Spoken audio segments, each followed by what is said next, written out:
मेरे प्यारे बच्चों, आपका स्वागत है हमारे YouTube channel CB Verma educational zone पर।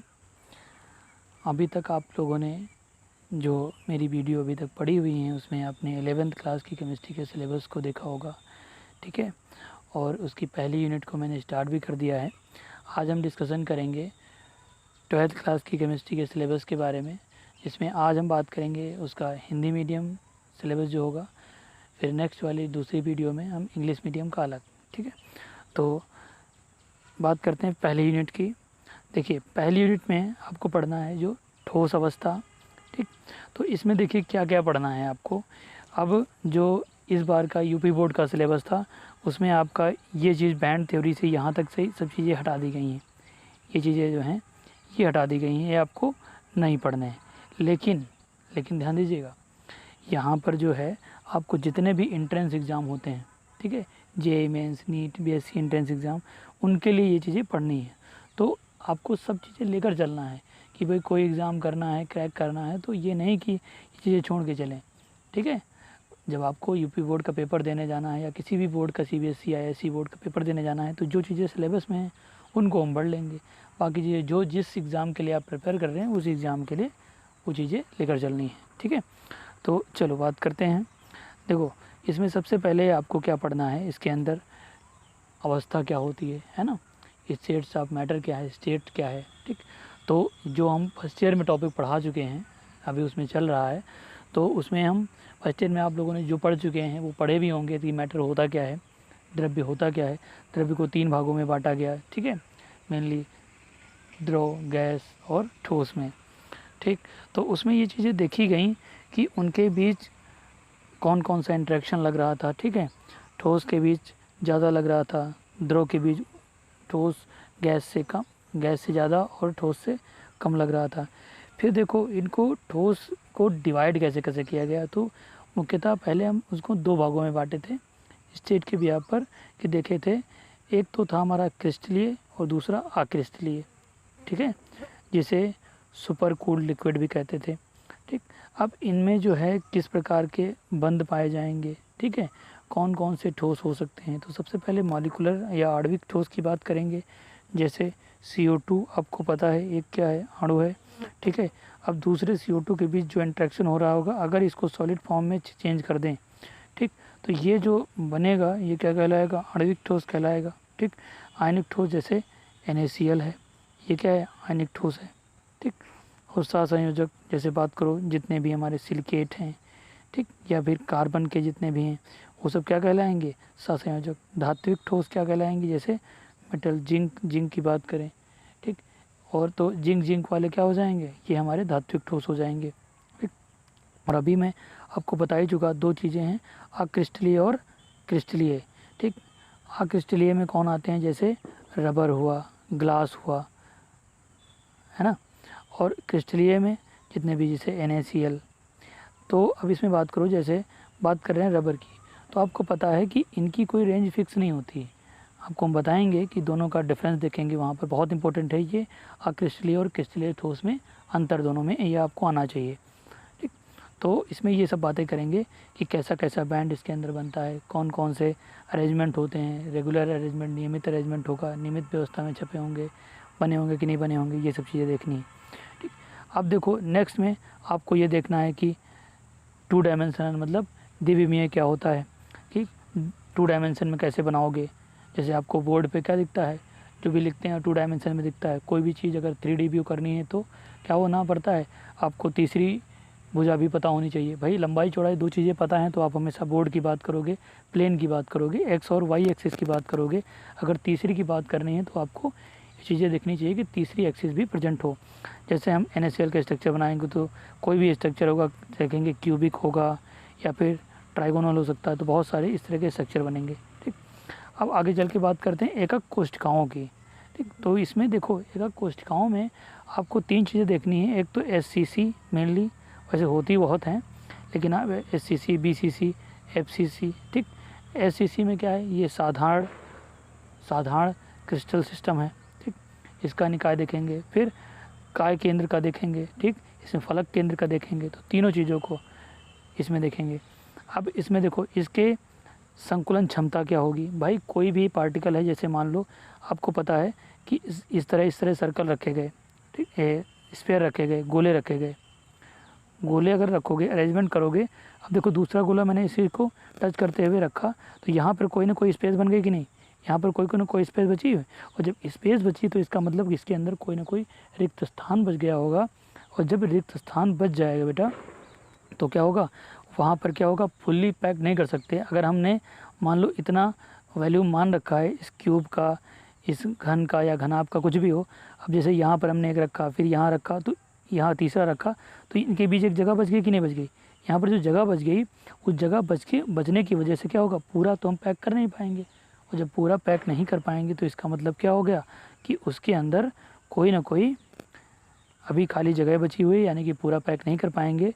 तो जब भी हम कोई चीज़ पैक करते हैं तो 100% अगर उसका वॉल्यूम मान के चलते हैं तो उसके अंदर, जैसे हम अभी पढ़ेंगे FCC में 74%, ठीक है, और उसमें SCC में 52.36%, इस तरह आएगा आपका। उसमें परसेंटेज के फॉर्म से देखेंगे पैक होता है कि नहीं होता है। फिर उसके बाद उसके घनत्व की परिकल्पना कैसे करेंगे, तो वहाँ पे देखते थे कि जैसे हमको घनत्व निकालना होता था तो रो बराबर क्या होता था, ZMN क्या होता था, रो बराबर ZM अपॉन एवोगैड्रो नंबर और यहाँ पर A क्यूब। तो क्या हो जाता था, ये वैल्यूम होता था, और यहाँ पर ये क्या है, Na एवोगैड्रो नंबर होता था। Z क्या है हमारा, Z क्या है, नंबर ऑफ यूनिट सेल, ठीक है, उसमें देखेंगे नंबर ऑफ पार्टिकल्स कितने प्रेजेंट है पर यूनिट सेल, है ना, ये हो जाएगा। और ये क्या है, मॉलिक्यूलर मास। इतनी बात समझ में आई।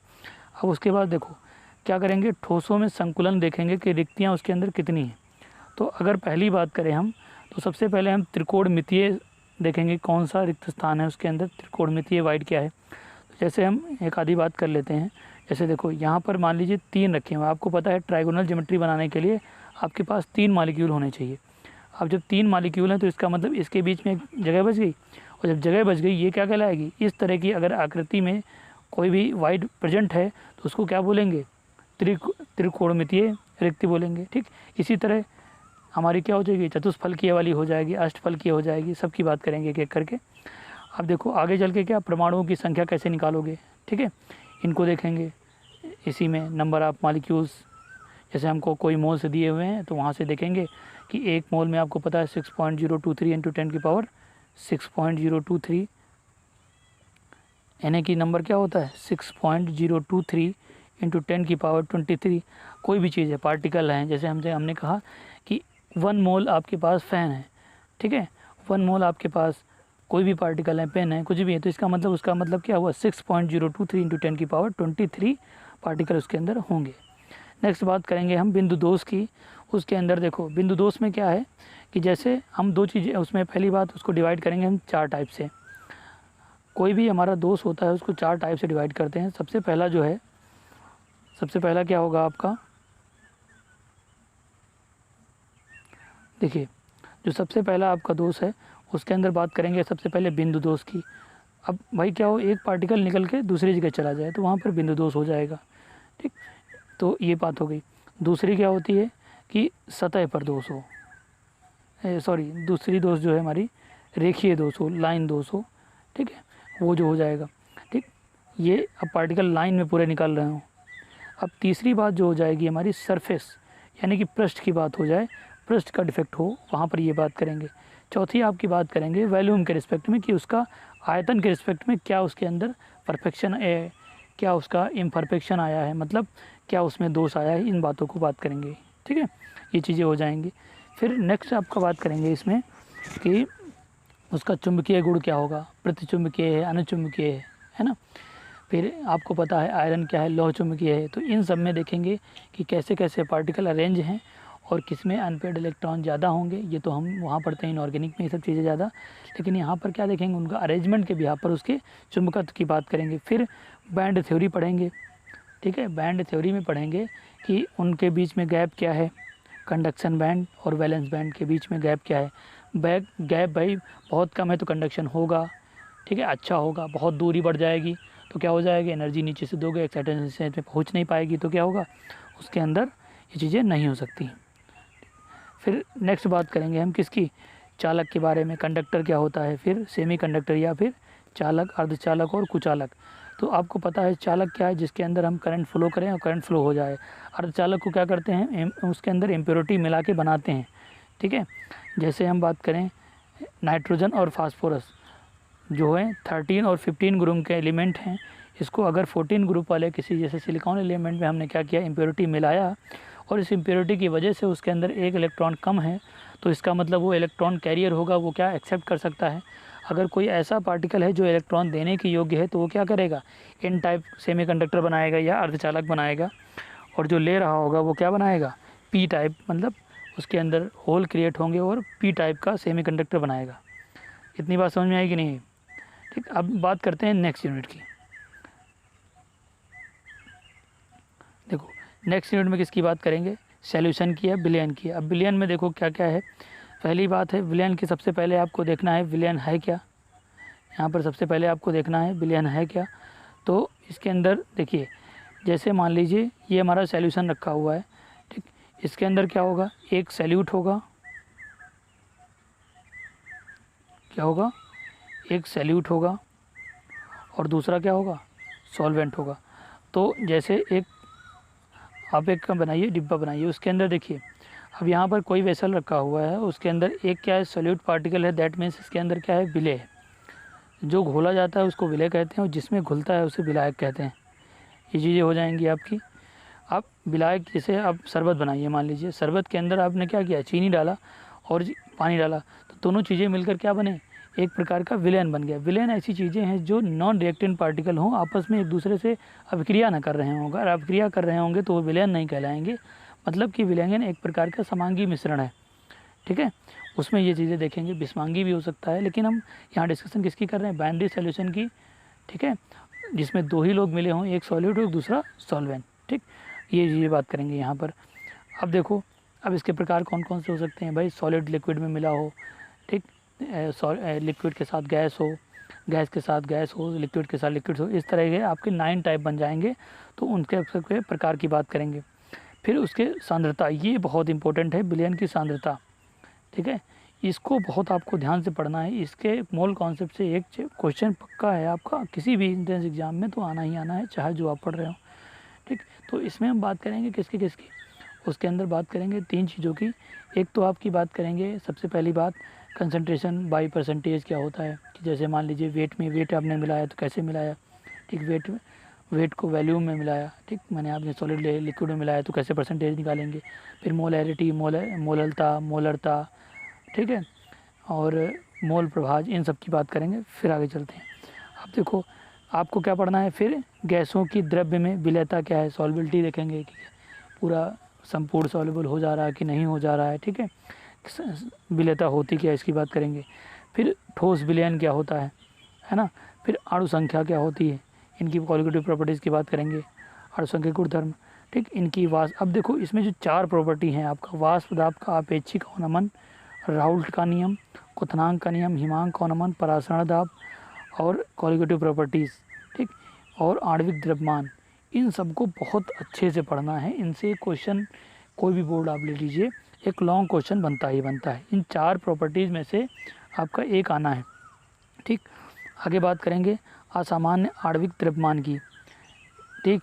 अब क्या हो जाए भाई, ऐसा भी हो सकता है उसके अंदर वान टॉप फैक्टर कब आएगा, कि जैसे हम मान लें उसके अंदर हम ऐसे मानते हैं कि 100% क्या हुआ होगा, जितने पार्टिकल पहले रहे होंगे उतने ही पार्टिकल बाद में हुए होंगे। लेकिन अगर वो डिसोसिएट हो जाए या फिर एसोसिएट हो जाए, ठीक है, आपस में एक दूसरे में मिल जाएं या फिर अलग हो जाएं, तो वहाँ पर अगर वियोजित हो जाएं, ठीक है, अगर वियोजित हो रहे हैं तो उसके अंदर पार्टिकल बढ़ जा रहे होंगे ना, वो अपने आयन में जब बढ़ जा रहे होंगे तो वहाँ पर एक नया टर्म इन्वॉल्व करना पड़ेगा, वान टॉप फैक्टर।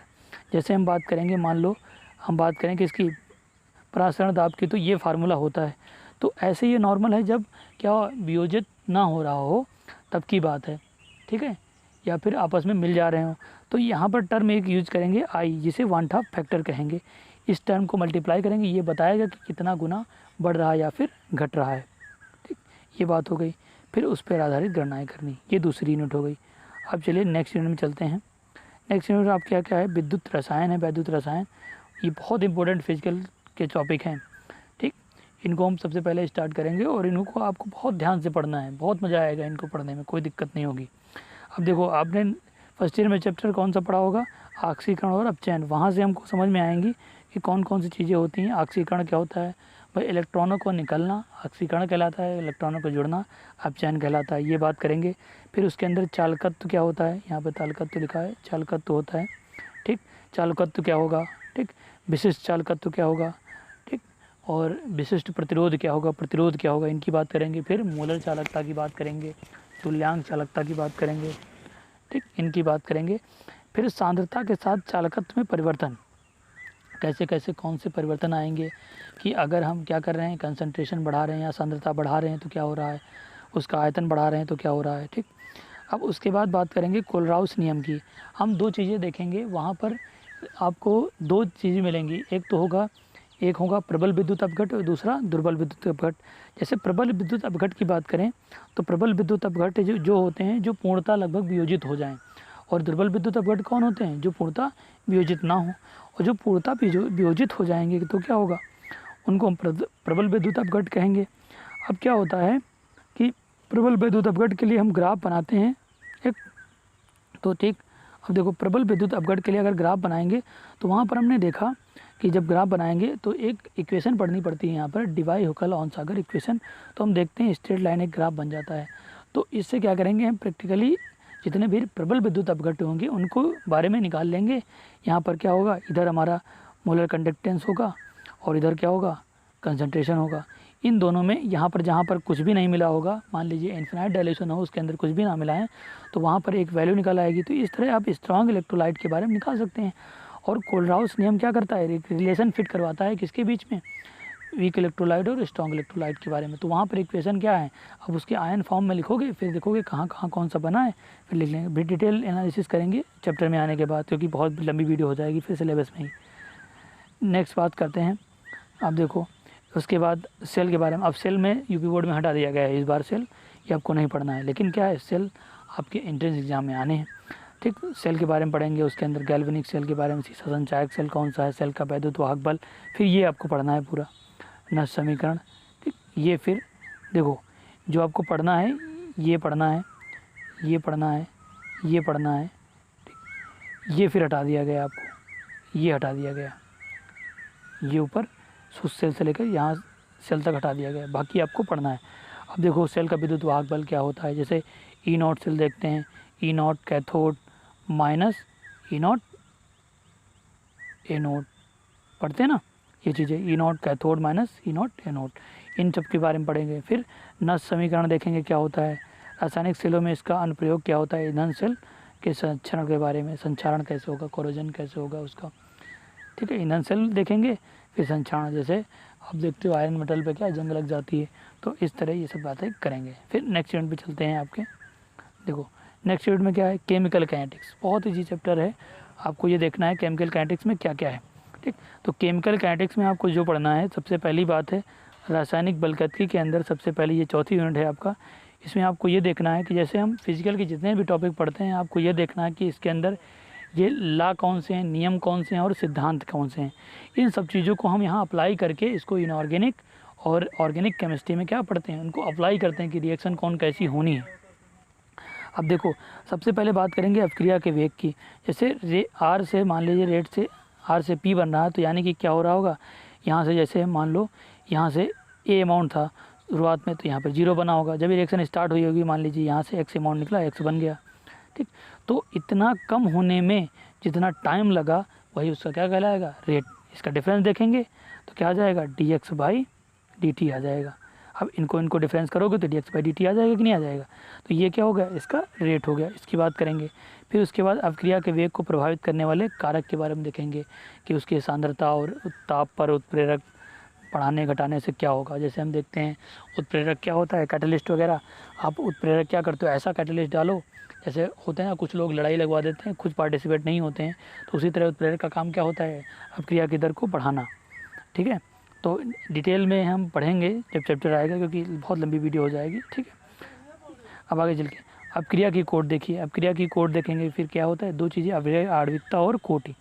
तो अभिक्रियाओं की आणविकता और कोटि, इन चीज़ों की बात करेंगे, ठीक। अब क्रिया की देखो, आपके जो कोट होती है वो क्या होती है कि अगर मान लो कि, समझिए बात को, कि जैसे मान लो आपका क्या है, अब क्रिया की अगर कोट की बात करोगे तो कोट में क्या है, जैसे कोई आपका इसका रिएक्शन का रेट ला लिखा हुआ है तो उसकी अभिकारक की सांद्रता की पावर का जो सम होता है, जोड़ होता है, वही क्या कहलाता है, उसके क्रिया की कोट कहलाती है। आणविकता जो उसके बैलेंस, मतलब अब क्रिया क्या है, बैलेंसिंग फॉर्म में लिखी हो और उसमें क्या हो, उसकी जो नंबर आप मॉलिक्यूल्स देखेंगे कौन कौन से हैं वो चेक करेंगे। जैसे मान लीजिए आपका NH3 से 2NH3 से क्या बना, N2 और 3H2, ठीक। तो ये शुरुआत में जो मॉलिक्यूल्स होंगे यही क्या होंगे, इसकी आणविकता कहलाएंगे। ये चीज़ें ये हो जाएगा आपका। अब देखिए उसके बाद फिर वेग नियम कौन कौन से हैं, विशिष्ट दर स्थिरांक क्या है, फिर आपको ये पढ़ना है शून्य कोट और प्रथम कोट अपक्रिया के बारे में, बहुत इंपॉर्टेंट है। फिर संघट्ट सिद्धांत के बारे में पढ़ना है, ठीक है। फिर आरएनएस इक्वेशन जो है, कोलिजन थ्योरी, सक्रिय ऊर्जा, आरएनएस समीकरण, इनके बारे में पढ़ना है। अब देखो जो यहाँ से यहाँ तक पार्ट है, ये यहाँ से यहाँ तक पार्ट, ये आपको अभी इस बार यूपी बोर्ड सीबीएसई बोर्ड में नहीं पढ़ना है, बाकी इसके का सारे आगे पार्ट हटा दिया गया है, लेकिन एंट्रेंस एग्जाम में इसमें आता है, इसलिए मैं पूरा सिलेबस बता रहा हूँ, ठीक। अब देखो नेक्स्ट यूनिट पे चलते हैं। नेक्स्ट यूनिट क्या है आपकी, नेक्स्ट यूनिट बात करते हैं। नेक्स्ट यूनिट कौन सी है आपकी, पृष्ठ रसायन। क्या है, पृष्ठ रसायन, सरफेस केमिस्ट्री। अब यहाँ पर देखो क्या है, इसके अंदर सबसे पहले देखो, जैसे वहाँ पर पढ़ते थे विलयन में क्या पढ़ते थे, दो चीज़ें, विलय और विलायक, वैसे ही यहाँ पे पढ़ना है एक तो अधिशोष्य और अधिशोषक। क्या पढ़ना है, अधिशोष्य और अधिशोषक। जैसे मान लीजिए ये क्या है, इसकी सरफेस है, समझना। जैसे ये मान लीजिए एक सरफेस है इसकी और इस पर कोई पार्टिकल एब्जॉर्ब हो रहे हैं, ठीक। जो पार्टिकल आ रहे हैं, जो मॉलिक्यूल आ रहे हैं वो क्या हो रहे हैं, इस पर एब्जॉर्ब हो रहे हैं, तो मतलब ये क्या कहलाएंगे, ये कहलाएंगे अधिशोष्य, और जिस पर हो रहे होंगे अधिशोषक कहलाएगा, ठीक है। जो ज़्यादा अमाउंट में होता है वहाँ पर कहलाता था विलायक, और यहाँ पर क्या कहलाएगा, अधिशोषक, ठीक। और जो कम अमाउंट में वो क्या हो जाएगा, अधिशोष्य, ठीक। नेक्स्ट फिर इन दोनों पार्टों को देखेंगे, यहाँ पर भौतिक अधिशोषण को देखेंगे और रसो या रासायनिक अधिशोषण को देखेंगे। फिर ठोस और गैस को प्रभावित करने वाले कारक देखेंगे। फिर समांगी और विषमांगी सक्रियता के बारे में देखेंगे कि इसके अंदर कौन कौन से अधिशोषण होंगे, समांगी किस प्रकार की रिएक्शन होंगी और विषमांगी किस, जैसे मतलब जो हमारा कैटलिस्ट उत्प्रेरक होगा और अभिकारक होगा, दोनों क्या हों, एक ही अवस्था में हों, ठीक है। अगर वो लिक्विड है तो दूसरा भी लिक्विड हो, एक गैस है तो दूसरा भी गैस हो, उसको समांगी कहेंगे, दूसरा विषमांगी कहेंगे। फिर अगर उत्प्रेरण की बात करें, उत्प्रेरण क्या होगा, उसमें कौन कौन सा प्रभाव पड़ेगा। फिर कोलाइडी और वास्तविक विलयन के बारे में बात करेंगे, ये अलग पार्ट है, ठीक। कोलाइडी और वास्तविक विलयन के बाद बात करेंगे, ठीक। जो पार्टिकल हमें क्या है, थोड़ा थोड़ा दिखते हैं, नहीं दिखते हैं, जो उनको क्या करना पड़ता है, उसके अंदर बहुत सारे हमें प्रभाव दिखते हैं, जैसे प्रकाश का प्रकीर्णन होता है, ठीक, आकाश का नीला दिखना, तारों को चमचमाना, ठीक, तो चमकना, उसी में सब ये चीज़ें देखी जाती हैं। फिर आपको बात करनी है किसके बारे में, द्रव रागी और द्रव विरागी के बारे में, कि जो भाई पार्टिकल क्या होंगे, ऐसे सॉल्यूशन बने होंगे हमारे पास कि जो क्या करेंगे, इनके अंदर एक क्या होगा, अगर वो चार्ज को अट्रैक्ट कर रहे हैं अपनी पास, तो इसका मतलब वो क्या होंगे, द्रव रागी होंगे। जो बाहर जैसे फोबिक होते हैं तो दूर करते हैं तो द्रव विरागी होंगे। फिर आपकी बात करेंगे बहु आणविक और बृहत आणविक कोलाइड के बारे में, ठीक, कि कौन से कोलाइड ज़्यादा हैं, कौन से कम हैं, इनके बारे में बात करेंगे, ठीक।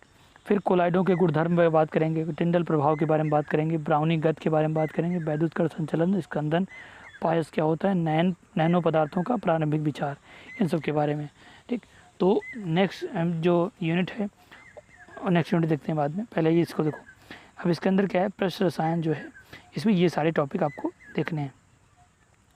अब देखो नेक्स्ट यूनिट क्या है आपकी, मेटलर्जी, ठीक, तत्वों के निष्कर्षण के सिद्धांत एवं प्रक्रम, ठीक। अब देखो ये जो अब बच्चे जो इंटर के बाद एंट्रेंस एग्ज़ाम देने हैं उनके लिए बहुत इंपॉर्टेंट टॉपिक है। यहाँ से ये डेली लाइफ में क्वेश्चन बहुत आते हैं। इसमें से कौन से, जैसे एल्युमिनियम, कॉपर, जिंक, आयरन, इनका सबका शोधन कैसे किया जाता है, कौन कौन से इनके अयस्क हैं, इनके सब के बारे में पढ़ना है। यहाँ पर शोधन की सारी विधियाँ, तो इस बार तो ये टॉपिक हटा दिया गया है यूपी बोर्ड और सीबीएसई बोर्ड से, लेकिन आपको क्या करना है, इनको एंट्रेंस एग्ज़ाम के तौर पर इसको पढ़ना है। अब चलिए नेक्स्ट टॉपिक देखते हैं। अब आपका आ गया पी ब्लॉक एलिमेंट। हमने क्या देखा था फर्स्ट ईयर में, 13-14 ग्रुप हम देख चुके थे, यानी कि बोरान फैमिली और कार्बन फैमिली को देख चुके थे। अब क्या देखना है हमें, कौन कौन सी फैमिली बची, नाइट्रोजन, ऑक्सीजन और हैलोजन वाली। उसके बाद फिर नोबल गैस, जिसके अंदर क्या होता था, हीलियम, नियान, आर्गन, ये सब होते थे। ये हो गए आपके। तो इन ग्रुप के बारे में सब में देखना है। तो देखो सबसे पहले 15 ग्रुप के बारे में देखेंगे। इसका जो हमने पीरियोडिक टेबल में पढ़ा था इलेक्ट्रॉनिक विन्यास के, उसके गुणधर्म ऊपर से नीचे जाने पर क्या होंगे, बढ़ेंगे, घटेंगे, क्या होगा, ठीक, इनके बारे में बात करेंगे। फिर नेक्स्ट के बारे में बात करेंगे। तो देखिए रासायनिक गुणों में प्रवृत्तियाँ क्या हैं, उनका नाइट्रोजन विचरण क्या है, गुणधर्म क्या है, उसकी यौगिक कौन है, अमोनिया की बात करेंगे, ठीक है। नाइट्रिक अम्ल का विचरण कैसे करेंगे, उनको कैसे बनाएंगे, इनके सब के बारे में। उसके ऑक्साइड कौन कौन से हैं, जैसे हम देखते हैं नाइट्रोजन के ऑक्साइड कौन कौन से हैं, NO है ना, NO2, N2O लाफिंग गैस जिसे कहते हैं, N2O2, N2O4, N2O5, ये सब होते हैं। इसके बाद फिर फास्फोरस के अपर रूप के बारे में, red phosphorus, white phosphorus, yellow phosphorus, इनके सब के बारे में बात करेंगे।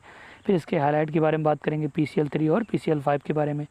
फिर देखो हमने फर्स्ट ईयर में क्या पढ़ा है, केमिकल बॉन्डिंग पढ़ा है, पढ़ा कि नहीं पढ़े, रासायनिक आबंधन, उनका सबका यहाँ बहुत उपयोग है। जिसने फर्स्ट ईयर में ये टॉपिक अच्छे से नहीं पढ़ा है उसको यहाँ प्रॉब्लम आएंगी इनका सबका स्ट्रक्चर बनाने में। फिर ऑक्सी अम्ल पढ़ेंगे उसके बारे में नेक्स्ट चैप्टर। अब इसी के जो है, अब ये तो 15 ग्रुप के बारे में था। अब देखो नेक्स्ट जो है आपका 16 ग्रुप। 16 ग्रुप में क्या पढ़ना है, 16 ग्रुप में देखो इसका सामान्य परिचय, वही चीज़ें, इलेक्ट्रॉनिक विन्यास, भौतिक और रासायनिक गुणों में प्रवृत्तियाँ। फिर इसका डाई ऑक्सीजन, इसमें कौन आता है, O2 आता है, इसके बारे में पढ़ना है। इसका ओजोन है ना, अपर रूप है जो इसका, ओजोन के बारे में आपको पता है कितना ज़्यादा इंपॉर्टेंट है हमारे लिए ये लेयर, ठीक, क्योंकि हम लास्ट चैप्टर में वहाँ पर पढ़े थे इन्वायरमेंटल केमिस्ट्री से, पर्यावरण रसायन में फर्स्ट ईयर में, कि ये चीज़ें वहाँ पर कितना इसका उपयोग है पर्यावरण रसायन का। अब देखो बात करते हैं इसके अंदर कौन कौन सी चीज़ें हैं। सल्फ़र के बारे में, सल्फ़र के अपर रूप क्या हैं, ठीक, तो और उसके सल्फ़र की यौगिक कौन है, H2S, सल्फ़र डाइऑक्साइड। फिर इसकी प्रॉपर्टीज़ क्या है, इसका सल्फ्यूरिक अम्ल, बहुत इंपॉर्टेंट, सल्फ्यूरिक अम्ल का औद्योगिक उत्पादन कैसे करेंगे। एक तो आपका होता है क्या, संपर्क विधि से, दूसरा लेड चैम्बर मेथड, इन सब के बाद की बात करेंगे। फिर सल्फ़र के ऑक्सो एसिड के बारे में बात करेंगे, H2SO4 जैसे हुआ, H2S27, oleum, Marshall acid, Caro's acid, इन सब की बात करेंगे। फिर सोडियम थायोसल्फेट, ये हो जाएगा आपका, ठीक। अब देखो फिर इसका 17 ग्रुप आ गया। 17 ग्रुप में आपको इसमें भी देखना है ये सब चीज़ें, इनकी जो ये सब सारी सेम प्रॉपर्टी हैं उसी तरह वेरी करेंगी। फिर क्लोरीन का प्रिपरेशन कैसे करेंगे, HCl का प्रिपरेशन कैसे करेंगे, इनके सब के बारे में। फिर जो टॉपिक इंपॉर्टेंट है इंटर हैलोजन या अंतरा हैलोजन कंपाउंड, ये बहुत इंपॉर्टेंट है आपका। हैलोजन के ऑक्साइड और हैलोजन के ऑक्सी अम्ल क्या क्या हैं।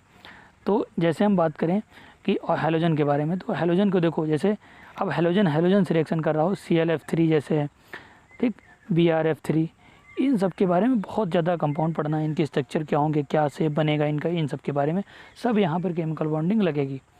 अब देखो इसी का अब लास्ट जो इसका यूनिट लास्ट क्या है इसका पार्ट, वर्ग 18 के तत्व, इसमें जीनोन एलिमेंट के बारे में पढ़ना है। बहुत इंपॉर्टेंट है ये चैप्टर, पी ब्लॉक एलिमेंट यहाँ पे भर भर के क्वेश्चन आते हैं, ठीक, बहुत अच्छे से पढ़ना डिटेल में। आप एक बार ये पूरा चैप्टर क्लियर करोगे उसके बाद आप देखिए केमिकल बॉन्डिंग, आपको इनऑर्गेनिक आपको हर चीज़ लगेगा, अच्छा ये पार्टिकल ऐसा दिखता है, PCl5 ऐसा दिखता है, PCl3 ऐसा दिखता है, XCO4 ऐसा दिखता है, इनको देखेंगे सबको।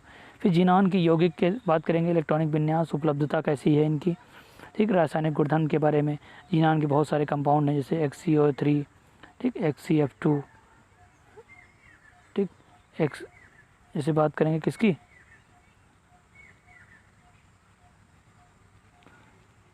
बात करेंगे XCF2 के बारे में, XCF4 के बारे में, इनके सब के बारे में, इनकी प्रॉपर्टीज़ क्या हैं, इनका स्ट्रक्चर कैसे बनाएंगे, इस सब के बारे में। फिर नेक्स्ट यूनिट 8 नंबर यूनिट की बात करते हैं, D और F ब्लॉक के तत्व, ठीक, बहुत इंपॉर्टेंट है। P block, D block, F block बहुत ज़्यादा इंपॉर्टेंट है। अब इनमें भी वही प्रॉपर्टी, ऊपर से नीचे जाने पर क्या होता है, ये सब चीज़ें की प्रॉपर्टी पढ़नी है। उसके बाद देखो संक्रमण धातु हैं क्या, देखो यहाँ पर क्या होता है, जो D ब्लॉक है हमारा,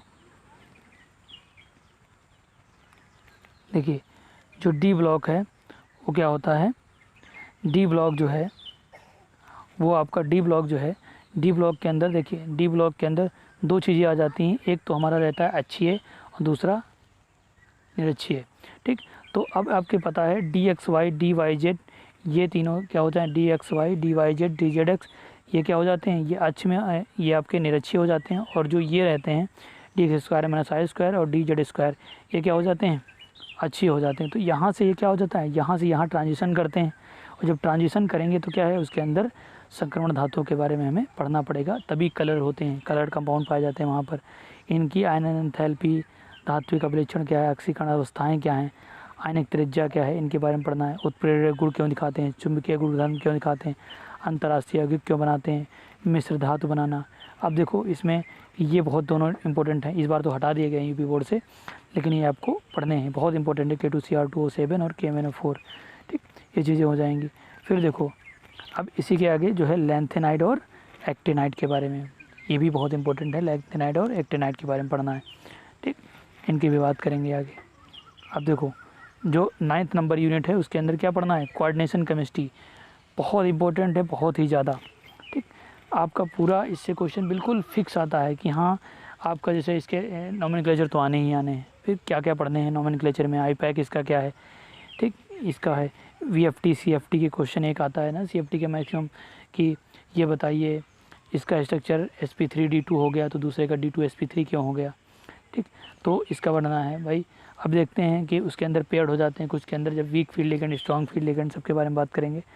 अब इनमें देखिए उप सहसंयोजन के यौगिक का परिचय, लिगेंड क्या होता है, उप सहसंयोजक संख्या क्या होती है, चुंबकीय गुणधर्म क्या होंगे, इनकी आकृति कैसी बनेगी, नाभिकीय उप सहसंयोजन यौगिकों का आईपैक पद्धति से नामकरण होगा, आबंधन कैसा होगा, फिर फर्नर थ्योरी आपको पढ़नी है, फिर VBT CFT, फिर इसकी त्रिवियम समावेता कैसी होगी, फिर धातुओं की निष्कर्षण कैसे करेंगे, गुणात्मक विश्लेषण और जैविक निकायों की बायोलॉजिकल इम्पैक्ट क्या है हमारे यूज में। तो हम देखते हैं कि आयनिक जो होते हैं, जैसे आयरन की कंपाउंड की बात करें तो आयरन कंपाउंड क्या होता है, हमारे हीमोग्लोबिन में पाया जाता है, तो उसका इस तरह यहाँ पर उपयोग क्या है, इन सब की बात करेंगे। ये तो हो गया आपका उप सहसंयोजक यौगिक के बारे में। नेक्स्ट 10 नंबर यूनिट जो है आपकी, उसमें आपको पढ़ना है इंटर हेलो एल्केन और हेलो एरीन्स के बारे में।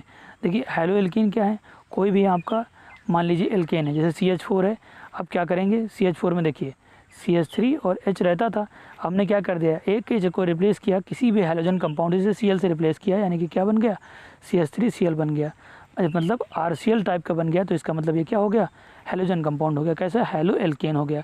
अब इसकी प्रकृति कैसी होगी, ठीक, इनके रासायनिक गुणधर्म के बारे में पढ़ेंगे। फिर उसके अंदर प्रतिस्थापन अभिक्रियाएँ जो हैं SN1 और SN2 के बारे में बहुत अच्छे से पढ़ना है। SN1 और SN2 क्या होता है, SN1 दो टाइप से रिएक्शन होती है और SN2 एक टाइप से एक पद में कंप्लीट हो जाती है और SN1 दो पदों में कंप्लीट होती है।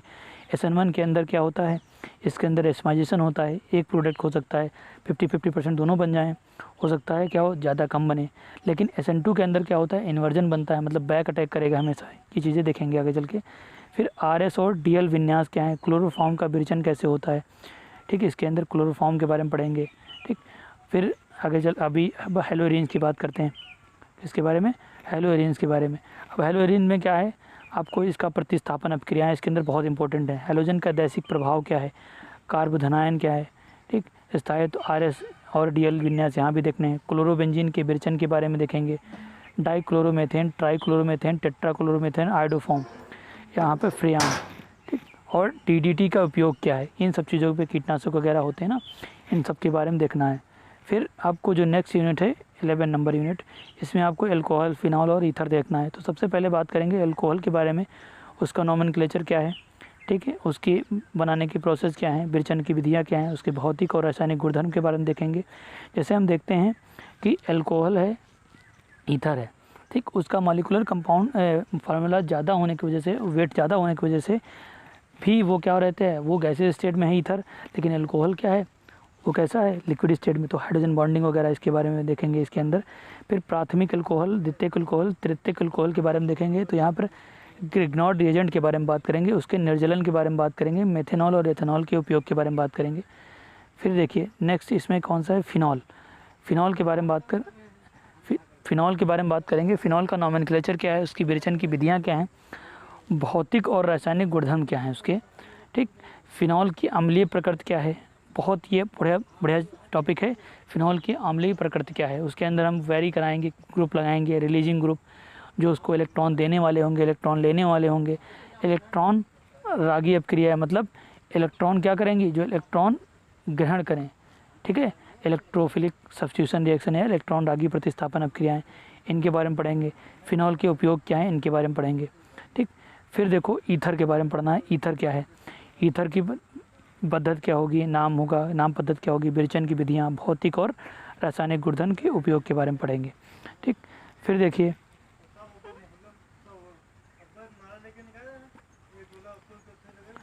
एलिफैटिक, अब देखिए जो यूनिट 12 है 1-12 उसके अंदर आपको क्या है डिस्कस करना है, aliphatic aldehyde, aliphatic aldehyde, ketone, carboxylic acid, aromatic aldehyde और फास्फोरिक एसिड ना, ये आपका जो थोड़ा गलत लिख गया है ना, फार्मिक एसिड होना चाहिए, ठीक। ये बात करेंगे। अब देखो यहाँ पर एल्डिहाइड कीटोन के बारे में सबसे पहले बात करेंगे, किसके बारे में, एल्डिहाइड और कीटोन के बारे में। देखो एल्डिहाइड कीटोन में क्या है आपका, एल्डिहाइड कीटोन में जो है सबसे पहले इसके नोमेनक्लेचर की बात करेंगे। आपको पता है क्या क्या होता है एल्डिहाइड कीटोन, जैसे ये लिखा हुआ है CH3COH, यहाँ पर R भी मान सकते हो, यहाँ पर क्या है RCOH, ठीक। जब H रहता था यहाँ पर तो एल्डिहाइड, जब R रहता था तो कीटोन, इसकी जगह पे R हो जाए तो कीटोन और ये एल्डिहाइड, ठीक। अब इनमें क्या क्या रिएक्शंस होंगी, ठीक। इलेक्ट्रॉन एक्सेप्ट करेंगे कि डोनेट करेंगे, क्या होगा, तो आपको पता है कार्बन क्या होता है, ये इलेक्ट्रॉन खींच रहे होंगे ऑक्सीजन, यहाँ पर क्या होगा पॉजिटिव चार्ज क्रिएट होगा, यहाँ पर निगेटिव, तो यहाँ पर क्या होंगे अटैक करेंगे जो भी निगेटिव चार्ज वाले होंगे, ठीक। ये चीज़ें देखेंगे। तो इसके अंदर क्या कैसी रिएक्शन देखनी है, नाभिक रागी अपक्रियाओं की क्रियाविधि देखनी है। फिर एल्डिहाइड के अल्फा हाइड्रोजन के बारे में देखना है, इसकी क्रियाशीलता क्या है, उपयोग देखने हैं फार्मेल्डिहाइड के, एस्टल्डिहाइड के और एसीटोन के, ठीक। इनके बारे में आपको देखना है। आप देखो फिर उसके बाद कार्बोक्सिलिक अम्ल के बारे में देखना है, इसका अम्लीय प्रकृति क्या होती है, ठीक। अब इसमें आपको जैसे इंडक्टिव इफेक्ट फर्स्ट ईयर में आपने पढ़ा था, प्रेरण प्रभाव वगैरह, तो उसमें देखेंगे कि कौन कौन से परिवर्तन आएंगे, तो ये चीज़ें हो जाएंगी उसके अंदर, है ना। फिर रासायनिक गुणधर्म क्या हैं, उपयोग क्या हैं, फार्मिक अम्ल और एस्टिक अम्ल का, ये सब चीज़ें देखेंगे। फिर देखो ऑक्सी अम्ल तथा बेंजोइक अम्ल के बारे में देखेंगे, और फिर अम्ल के विरेचन गुण के बारे में ना, ये सब चीज़ें देखनी है। फिर बेंजोइक अम्ल में हम देखेंगे कि इलेक्ट्रॉन डोनेटिंग ग्रुप और एक्सेप्ट करने वाले ग्रुप को लगाकर उसके देखेंगे कि उसका वेरिएशन क्या आएगा, इन सब की बात करेंगे, ठीक। फिर अब नाइट्रोजन युक्त कार्बनिक यौगिक जो हैं उसके अंदर देखो क्या है, उनकी विरेचन की विधियाँ देखनी है, रासायनिक गुण देखने, नाइट्रोबेंजीन सबसे पहले बात करेंगे, नाइट्रोबेंजीन क्या होता है ना। एमीन के बारे में कुछ डिस्कशन करेंगे। अब देखो एमीन क्या है, जैसे आपको पता है कि जैसे NH3 है, अब यहाँ से एक एक हाइड्रोजन हटा के इसके अंदर एल्काइल ग्रुप इंसर्ट करते जाएं, प्राइमरी एमीन, सेकेंडरी एमीन और टर्सरी एमीन बनता जाएगा, ठीक। ये चीज़ें हो जाएंगी। तो एथिल एमीन, एनलीन, ठीक, इनकी सबकी प्राथमिक और द्वितीय और तृतीयक अमीनों की पहचान। फिर आपको क्या करना है, साइनाइड और आइसोसाइनाइड की उचित स्थानों पर संदर्भ में दिए जाएंगे, ये चीज़ें देखनी है। फिर देखो फिर आपको ये जो डाइजोनियम साल्ट है, ठीक, इसको आपको बहुत अच्छे से पढ़ना है, क्योंकि ये क्या है सैंडमायर रिएक्शन आपने देखेंगे इसमें, ठीक है। तो वहाँ पर इसका बहुत डिस्कशन होगा, ठीक। इसको कैसे बनाएंगे, इसके कार्बनिक रसायन में इसका महत्व क्या है, इन सब के बारे में बात करेंगे, ठीक। ये हो जाएंगी, ठीक। तो यहाँ पर देखो ये कार्बनिक रसायन में इसका महत्व हो गया, ये डिस्कशन करेंगे, ठीक। ये चीज़ें हो जाएंगी। फिर नेक्स्ट स्टेप में आप जो नेक्स्ट यूनिट है आपकी बायोमॉलिक्यूल, ठीक। अब देखो बायोमॉलिक्यूल बायो वाले बच्चों के लिए थोड़ा सा इजी पड़ेगा, क्योंकि वो इजी तो हाई है सब, ठीक है, लेकिन बायो वाले बच्चों जो हैं ये सब चीज़ें बायो में भी थोड़ा बहुत पढ़ते होंगे, ठीक। कार्बोहाइड्रेट में आपको एल्डोज और कीटोज के बारे में पढ़ना है, जिसमें आपको देखोगे कीटोन क्या होते हैं और एल्डिहाइड और कीटोन ग्रुप अगर लिखे होंगे, ठीक, तो वहाँ पर ग्लूकोज और फ्रक्टोज के बारे में पढ़ेंगे। ये क्या होते हैं, मोनोसेक्राइड होते हैं, जैसे आप सुक्रोज, लैक्टोज, माल्टोज पढ़ते हैं, वो ऑलिगोसेक्राइड होते हैं, पॉलीसेक्राइड, स्टार्च, सेलुलोज, ग्लाइकोजन, इन सब के बारे में अच्छे से पढ़ेंगे डिटेल से, स्ट्रक्चर सहित उसकी रिएक्शंस वगैरह सब चीज़ें देखेंगे इसमें। फिर देखो फिर आपके इसमें प्रोटीन के बारे में पढ़ना है ना, अमीनो अम्ल क्या होता है, ठीक। अमीनो अम्ल जैसे हम देखते हैं ना, कि आपका अमीनो अम्ल के बारे में देखेंगे, इन सब के बारे में। अमीनो अम्ल क्या है, पेप्टाइड बॉन्ड क्या है, पॉलीपेप्टाइड बॉन्ड, प्रोटीन, प्रोटीन की प्राथमिक संरचना, द्वितीयक संरचना, चतुर्थ संरचना, सबके बारे में देखेंगे। प्रोटीनों का विकृतीकरण कैसे होता है, उनका टूटना कैसा है, एंजाइम क्या है, लिपिड क्या है, हार्मोन वर्गीकरण, ये सब बायो में आप लोगों ने देखा होगा जहाँ तक, यहाँ भी डिटेल में भी पढ़ेंगे हम लोग। ठीक, फिर अब देखो लास्ट में जो है इसके अंदर क्या है, विटामिन और वर्गीकरण, उसका फंक्शन क्या है इसके बारे में। फिर डीएनए और आरएनए में, आरएनए पढ़ेंगे, जैसा ना आरएनए क्या है, कोरोना का जो कोरोना जिससे हो रहा है ना, आरएनए से हो रहा है ना, आरएनए उसके अंदर, तभी तो उसको डबल हेलिक्स में पहले चेंज करना पड़ता है, देन चेक होता है। तो ये चीज़ें देखेंगे। फिर देखो अब नेक्स्ट यूनिट आपका क्या है, बहुलक के बारे में देखना है, पॉलीमर के बारे में। तो ये सब जो यूनिट हैं ये आपके एंट्रेंस एग्जाम के लिए बहुत, डेली लाइफ में भी इनका बहुत ज़्यादा यूज है, तो इनको पढ़ना रहता है आपको। जैसे इसमें देखो सबसे पहले इनके बहुकरण की विधियाँ देखेंगे, योग और संघनन क्या होगा। ठीक, महत्वपूर्ण प्राकृतिक संश्लेषण जैसे पॉलीथीन, नायलॉन, पॉलीएस्टर, बेकेलाइट, रबड़, जैव गठन एवं अन्य अपघटनीय बहुलक देखेंगे, इनके सबके बारे में देखना है ये चीज़ें। ठीक, कौन कौन से बनाएंगे ये चीज़ें देखेंगे। अब इसके बारे में देखो पॉलिस्टर, बेकेलाइट कैसे बनता है, क्या इनका यूज़ है, टेफ्लॉन, ये सब चीज़ें यहाँ पर देखेंगे। फिर नेक्स्ट यूनिट जो लास्ट यूनिट है आपकी, दैनिक जीवन में रसायन। ठीक, दैनिक जीवन में रसायन में देखो क्या चीज़ें देखनी है इसमें। सबसे पहले देखिए ये आपके भाई ये यूनिट इतनी इंपॉर्टेंट है कि आपके जीवन में भी बहुत ज़्यादा इंपॉर्टेंट है भाई।